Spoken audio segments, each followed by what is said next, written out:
રાજ્યના ખેડૂતો માટે રાહતના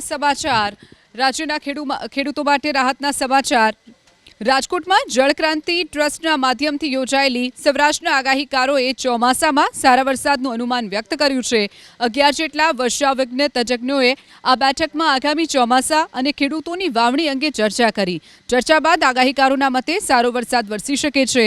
આગાહીકારોના મતે ખેડૂતો પહેલી વાવણી 15 જૂને, બીજી વાવણી 21 થી 24 જૂન અને ત્રીજી વાવણી 3 જુલાઈએ કરી શકશે।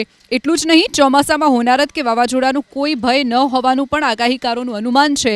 15 ઓક્ટોબર આસપાસ ચોમાસું વિદાય લેશે તેવી પણ આગાહી કરવામાં આવી છે। 11 તજજ્ઞોના મતે 10 જણાનું એવું મંતવ્ય રહ્યું કે વર્ષ સારું થશે 40 થી 50 ઇંચ। એક વ્યક્તિએ 50 ઉપર કીધું પણ એને અમે ધ્યાનમાં નથી લેતા, પણ 40 થી 50 ઇંચ વરસાદની આગાહી કરી છે। પણ આગાહીની દ્રષ્ટિએ વાવણી 3 તબક્કામાં થશે। પહેલો વરસાદ 15 જૂનની આસપાસ આવશે, બીજો 21 થી 24 જૂનની વચ્ચે આવશે અને ત્રીજો વરસાદ 3 જુલાઈએ આવશે। અને પહેલા 2 તબક્કામાં ખંડીય વાવણી થાય, ખંડ વૃષ્ટિ થાય અને ખંડીય વાવણી થાય। અને ત્રીજી વાવણી જે છે 3 જુલાઈ, ત્યારે સમગ્ર ગુજરાતમાં અને ગુજરાતની બાજુના રાજ્યોમાં પણ ખૂબ સારો વરસાદ થશે। વિશેષમાં આ વર્ષે કોઈ જળ પ્રલય, જળ હોનારત કે વાવાઝોડું એવો કોઈ ભય નથી।